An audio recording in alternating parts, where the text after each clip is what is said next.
El Conde de Montecristo, por Alejandro Dumas. Capítulo 15. El número 34 y el número 27.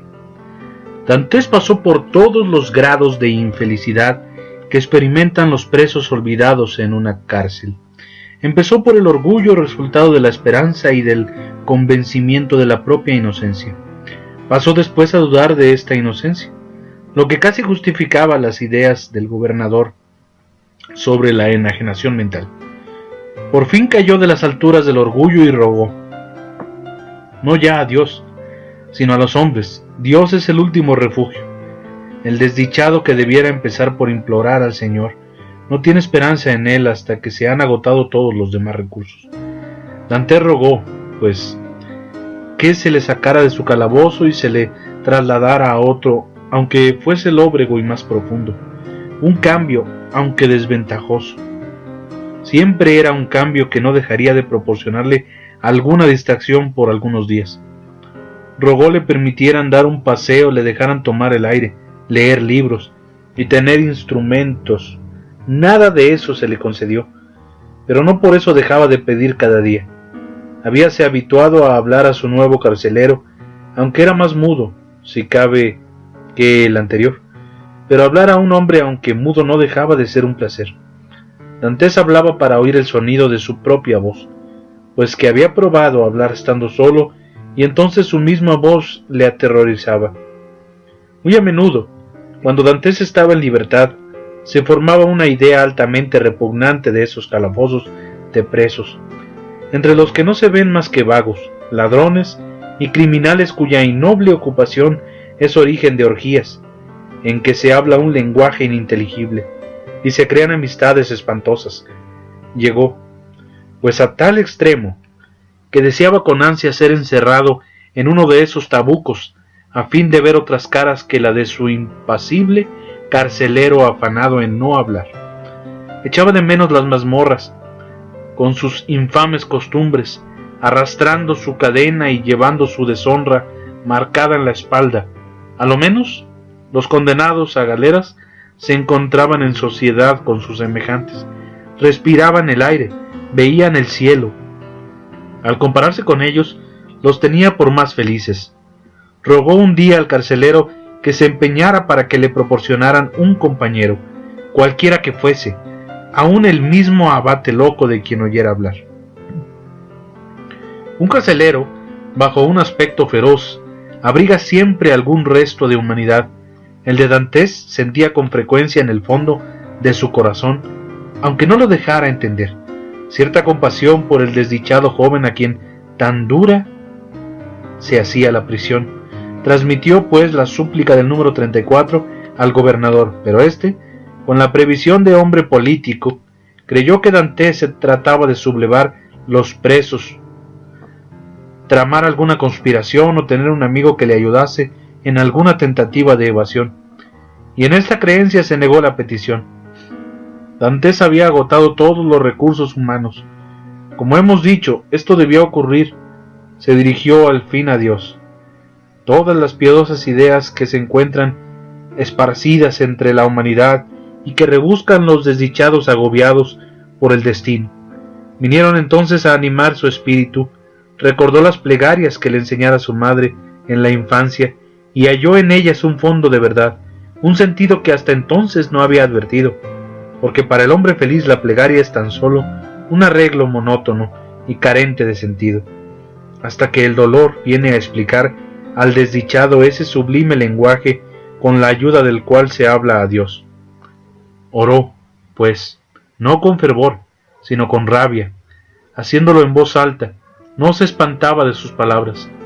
Caía entonces en una especie de éxtasis.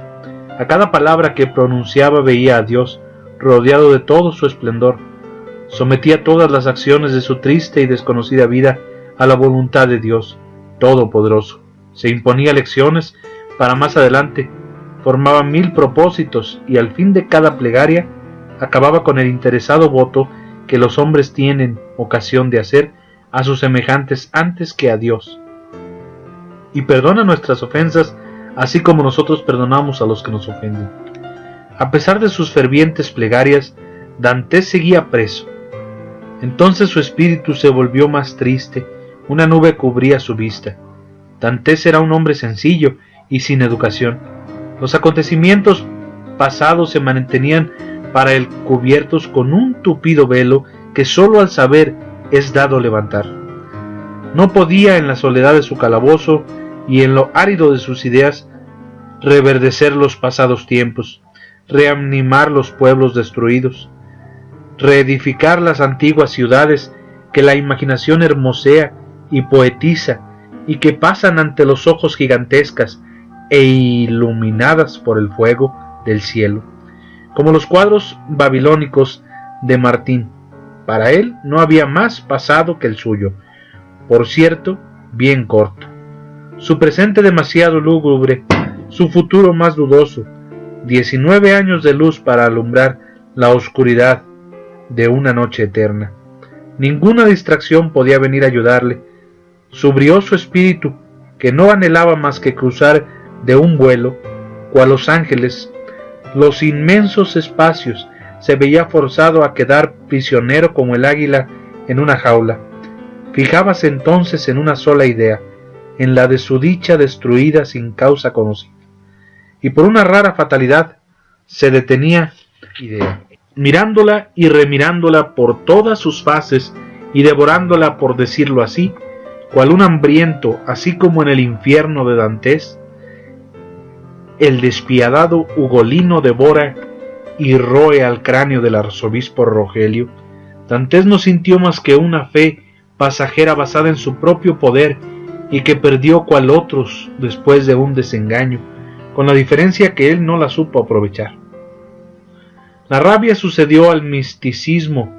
Edmundo comenzó a vomitar blasfemias que hacían retroceder, horrorizado al carcelero, arrojábase contra las paredes de la cárcel, se incomodaba furiosamente con cuanto le rodeaba y en particular contra sí mismo a la menor contrariedad que le producía un granito de arena, una pajilla, un soplo de aire.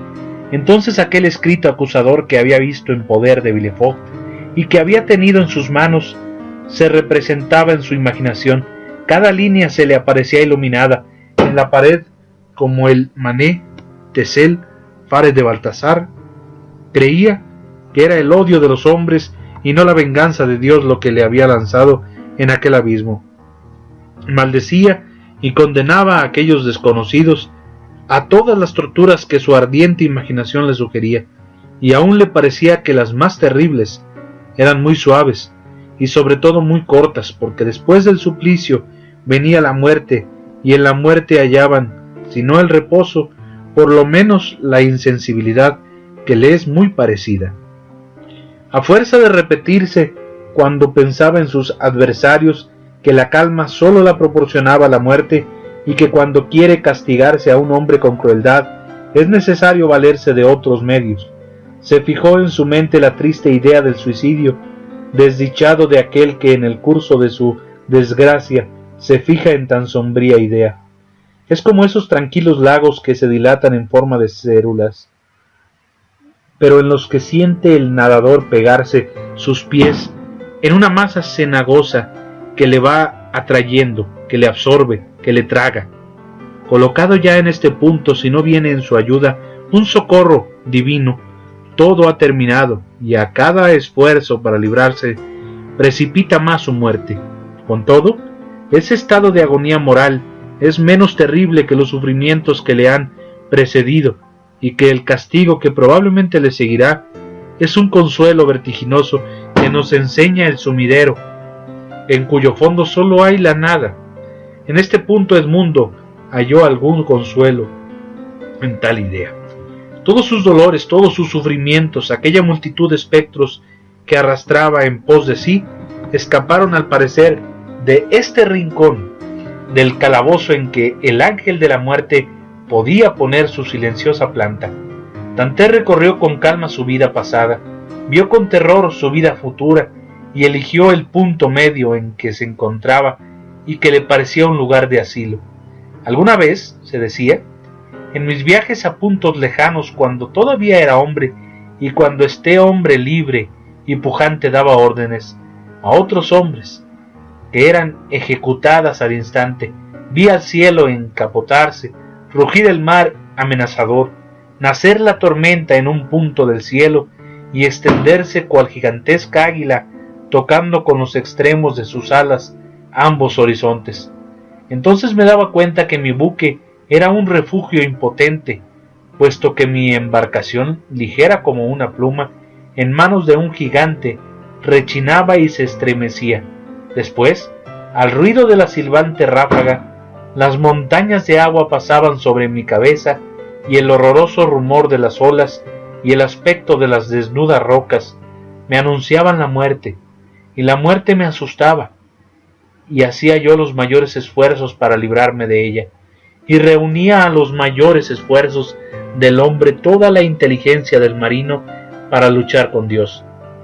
Pero si entonces hacía esto, es porque era dichoso, porque volver a la vida era volver a la felicidad, porque yo no había invocado la muerte, ni la había escogido como refugio, y en fin, porque me parecía muy incómodo el sueño sobre la dura hamaca de las algas y guijarros. Era porque me indignaba, yo que me figuraba ser una criatura a imagen de Dios, al pensar que debía, después de mi muerte, ser alimento de las gaviotas y tiburones.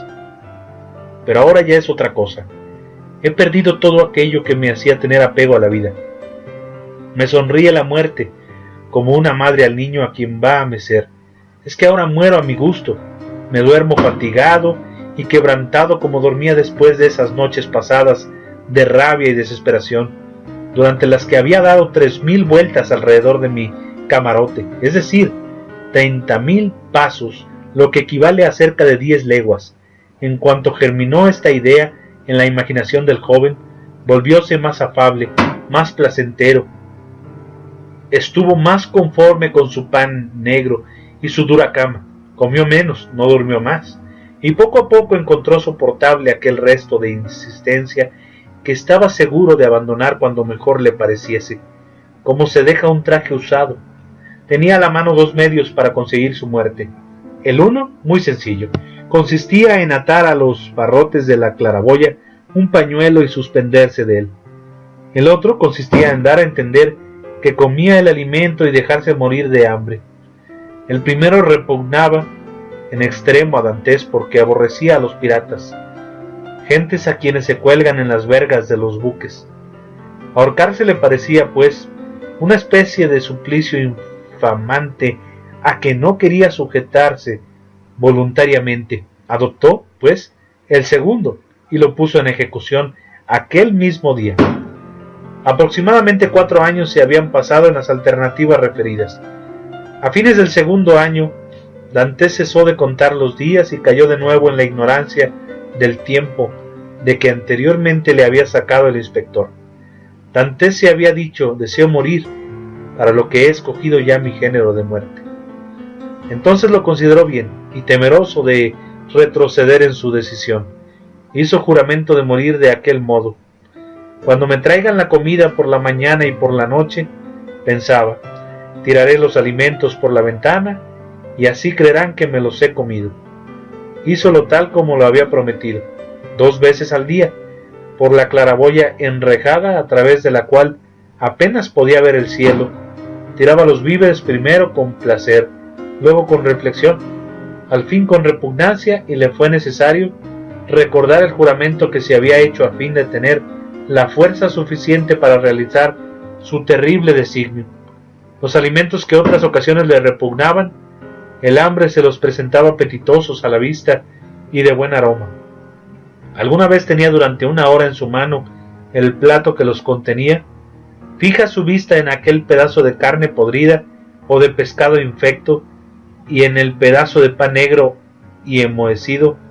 Eran los últimos instintos de la vida que luchaban en él y que una que otra vez hacían fluctuar su resolución. En estos casos su calabozo le parecía menos sombrío, su situación menos desesperada. Era joven aún, debía tener 25 o 26 años, quizás le quedaban todavía 50 que vivir, esto es, el doble de lo que había vivido durante ese inmenso transcurso de tiempo. ¿Cuántos sucesos podían abrir las puertas, derruir las murallas del castillo de If y devolverle la libertad. Al hacer estas reflexiones acercaba sus dientes a la comida que, cual tántalo voluntario, apartaba él mismo de su boca. El recuerdo de su juramento le venía a la memoria, y noble por naturaleza, temía faltar a él por no valer menos a sus propios ojos. Terminó, pues, riguroso e inhumano con la poca fuerza que le quedaba, y llegó un día en que no tuvo la suficiente fuerza para levantarse y echar por la abertura del calabozo la cena que acababan de traerle. Al día siguiente ya no veía, y apenas oía, de manera que el carcelero le creyó enfermo de gravedad. Edmundo confiaba en una próxima muerte. Así se pasó el día. Edmundo sentía un vago adormecimiento que infaliblemente debía apoderarse poco a poco de él. Las convulsiones nerviosas de su estómago se habían adormecido. La ardorosa sed se había apagado. Cuando cerraba los ojos se le aparecían multitud de brillantes lucecillas, semejantes a esos fuegos fatuos que se ven por la noche en los terrenos cenagosos. Era la entrada en qué país desconocido llamado la muerte. De pronto, cerca de las 9, oyó un ruido sordo en la pared del muro contra el cual tenía su cama. Tantos animales repugnantes habían venido a alterar el silencio de su prisión, que poco a poco se había acostumbrado a no despertarse por tan poca cosa. Pero esta vez, sea que realmente el ruido fuese más fuerte que de costumbre, sea que en aquel instante supremo se da a todo la mayor importancia, Edmundo levantó su cabeza para oír mejor. Era una especie de frotamiento acompasado, al parecer producido por una enorme garra, por un diente robusto, o en fin, por la presión de un instrumento cualquiera sobre las piedras. Aunque débil, el cerebro del joven se impresionó con la idea tan común y que continuamente tienen en su mente los presos: la libertad. Oía este ruido en el mismo momento en que iba a dejar de sentir todo rumor, de manera que le pareció que por fin Dios se había compadecido de sus tormentos y le enviaba aquel ruido para prevenirle de se detuviera en el borde de la tumba en la que tenía metido ya un pie.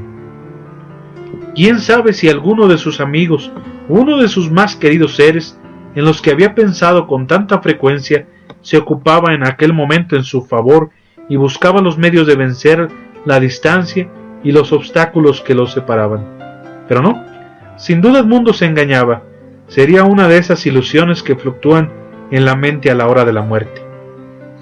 Con todo, Edmundo seguía oyendo aquel ruido que duró cerca de 3 horas, poco más o menos, terminando en una especie de roce como al arrastrar una cosa. Horas después, se volvió a oír de nuevo más fuerte y más inmediato, y era que Edmundo se interesaba ya en aquel trabajo que le servía como de compañía. De repente, entró el carcelero. Hacía 8 días que Dantes resolviera morir, y 4 que lo comenzara a poner en ejecución, y en ellos no había dirigido una palabra a aquel hombre ni para responder a las preguntas sobre la enfermedad que le aquejaba. Volviéndose de cara a la pared cuando trataba de examinarle con atención, pero en ese día podía el carcelero percibir aquel ruido sordo y ponerse sobre aviso, dando fin y desbaratando tal vez esa vaga esperanza cuya sola idea encantaba a Dantes en sus últimos instantes. El carcelero le llevaba la comida. Dantes se sentó en su cama y, levantando la voz, se puso a hablar de todas las cosas que le vinieron a la imaginación, sobre la mala calidad de los alimentos que le traían, sobre el frío que hacía en aquel calabozo, murmurando y gruñendo para tener el derecho de gritar más fuerte, apurando la paciencia del carcelero, que justamente aquel día había solicitado para el preso enfermo un caldo y pan tierno, que era la comida que le traía. Afortunadamente creyó que Dantes deliraba, pues la puso sobre la pésima mesa desvencijada en la que acostumbraba dejarla cada día y se marchó. Libre entonces, Edmundo púsose a escuchar de nuevo con placer. El ruido se hacía cada vez más perceptible, de manera que El joven le oía sin hacer esfuerzo. Fuera dudas, puesto que ese ruido sigue a pesar del día, será algún desdichado preso como yo que trabaja para liberarse. Oh, si yo estuviera a su lado, ¿cómo le ayudaría? De pronto una nube sombría eclipsó esta aurora de esperanza que nacía en su cerebro acostumbrado a la desgracia y que con dificultad podía tomar parte en los goces de los hombres, porque se le ocurrió la idea de que aquel ruido podía ser producido por el trabajo de algunos obreros a quienes el gobernador empleara en las reparaciones del cuarto contiguo. Fácil era salir de duda, pero ¿cómo arriesgarse a formular una pregunta? Nada más sencillo que esperar la vuelta del carcelero, hacer que escuchase aquel ruido y ver qué cara ponía al oírlo. Pero al darse semejante satisfacción, ¿no comprometía intereses muy preciosos por tal momentáneo gozo? Desdichadamente la cabeza de Edmundo, vacía como una campana, fija en una idea que no podía concebir con claridad, estaba muy débil, su mente flotaba indecisa, cual un vapor, y no podía aislarse en un solo pensamiento. Edmundo no encontró más que un medio para devolver la precisión a su juicio, la lucidez a su raciocinio. Dirigió su vista al caldo que todavía humeaba encima de la mesa en que lo había puesto el carcelero. Se levantó, fue bamboleándose hasta allí, tomó la taza, la llevó a sus labios y tragó el brebaje que contenía con indecible satisfacción. Entonces tuvo la suficiente fuerza para contenerse. Había oído decir que desgraciados náufragos que se salvaban después de extenuados por hambre habían perecido por haber devorado imprudentemente un alimento demasiado substancioso. Edmundo, pues, volvió a dejar sobre la mesa el pan que llevaba ya a su boca y volvió a acostarse. Edmundo ya no ansiaba morir. Después observó que su cerebro se despejaba. Todas sus ideas vagas e inconstantes volvían a ocupar su respectivo lugar. Pudo, pues, pensar y apoyar sus pensamientos con raciocinio. Entonces se dijo: es preciso hacer una prueba, pero sin comprometer a nadie. Si el que produce el ruido es un trabajador ocupado en su faena, no tengo que hacer más que dar un par de golpes en la pared para que suspenda su tarea. Pues, que procurará saber quién es el que llama y en qué dirección. Pero como su ocupación será no solo lícita, sino también recomendada, volverá después a emprender su trabajo. Si por el contrario es un preso, el ruido que yo haré le asustará, temerá ser descubierto, cesará en su trabajo y no lo volverá a emprender, hasta la noche cuando se figure que todos se han acostado y están durmiendo. Después de este raciocinio, Edmundo volvió a levantarse, no temblaban ya sus piernas y su vista no experimentaba deslumbramientos. Dirigióse a un ángulo de la prisión, arrancó unas piedras, desprendida ya por la humedad, y con ella dio 3 golpes contra la pared, en el mismo lugar en que más distinto era el ruido. Desde el primer golpe, este cesó como por encanto. Edmundo escuchó con toda atención. Pasó 1 hora, pasaron 2, y ningún ruido volvió a oírse. Edmundo había conseguido un silencio absoluto al otro lado del muro. Lleno de esperanza, Edmundo comió un pedazo de pan y bebió unas gotas de agua, con lo que, gracias a la robusta constitución con que le había dotado la naturaleza, se halló como antes. Pasóse el día y el silencio persistía. Vino la noche sin que el ruido comenzara otra vez. «Es un preso», dijo Dantes para sí con indecible alegría. La cabeza se le abrasaba y la vida volvió con todo su vigor a fuerza de activar la imaginación. Transcurrió la noche sin que el menor ruido alterase su profundo silencio, y Edmundo no cerró los ojos en toda ella. Vino otra vez el día. El carcelero entró con nuevas provisiones. Edmundo había devorado ya las anteriores, devoró las nuevas, poniendo atención sin cesar al ruido que no se repetía, y con temor de que hubiese cesado para siempre, andando de 10 a 12 leguas alrededor de su calabozo, sacudiendo durante horas enteras los barrotes de hierro de su lumbrera, devolviendo a sus miembros la elasticidad y vigor antiguos por medio de ejercicios continuados por largo tiempo, disponiéndose en fin para todo lo que pudiese suceder en el futuro, como el gladiador que va a entrar en la arena, ejercita sus brazos y unta con aceite su cuerpo. Después, en los intervalos de esta febril actividad, escuchaba si el ruido volvía a oírse y se irritaba de la precaución del preso que no había sabido adivinar que le había distraído de sus trabajos por lograr la libertad un compañero que tenía tantos deseos como él de verse libre. Así pasaron 3 días, 72 horas mortales contadas minuto por minuto.